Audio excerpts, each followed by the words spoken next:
Hey everybody, KC here. So as I record this, there still has not been any kind of agreement that Major League Baseball and the Players Association has come to in terms of getting baseball back on the field sometime in June or July. There's been a lot of discussion about an 81 game season, realigning the divisions. So there's 3 divisions: East, Central, West. Bane of my existence. They want to bring the designated hitter to the National League. Well, let's put that aside for a second. Now, I gotta be honest. When I read about it, I just can't imagine the baseball happening.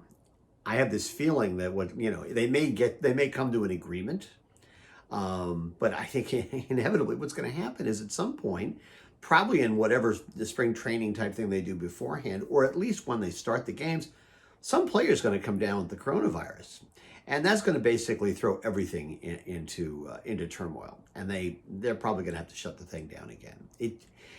As much as I would love for there to be baseball, there's a part of me that thinks this is just not going to work, and what we really need to do is bite the bullet and accept the fact that sometimes circumstances are going to create a situation where you can't have what you want. I think there was a song about that, if I'm not mistaken, right? You can't always get what you want. Anyway, and listen, and the debate's going back and forth. I know there are players out there saying, hey, listen, I'm not going to work for a prorated salary because you're going to put me on the field. The risk to my health, both short-term and long-term, is going to be greater. You want to pay me less money, and that could end up ruining my, my career long-term. So I get that. But here's the one thing I would say, and I think that baseball has to be so audience-minded if they decide to try and go back on the field, that if there are games, one of the things they have to do is make a decision that from 1 o'clock in the afternoon, East Coast time, to basically, let's say, midnight West Coast time, there's always got to be a baseball game on. They just got to plan it out. So there's lots of games, and it's not like all the games are taking place at the same time.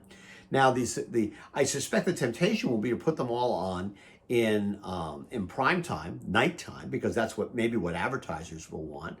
But I do think, by the way, there might be advertisers who will say, listen, there's going to be such a hunger for baseball, we will sponsor it no matter when it's on.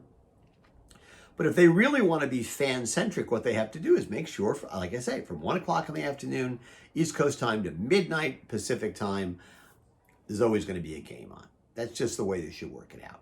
And, that won't necessarily be the optimum for the players, and it won't necessarily be the optimum for the owners, and it won't necessarily be the optimum for advertisers, but it would be the optimum for fans. And that's how they've got to start thinking. Right? It's the same thing in retail, right? At a certain point, you have to be concerned about your own operations. But at the point where operations take you away from being customer-centric, that's probably when you've made a mistake and have gone too far. I think that's what goes on in retail. I think that's the way baseball has to think as well. But like I say, I'm not confident. Anyway, that's what's on my mind this morning. And as always, I want to hear what's on your mind.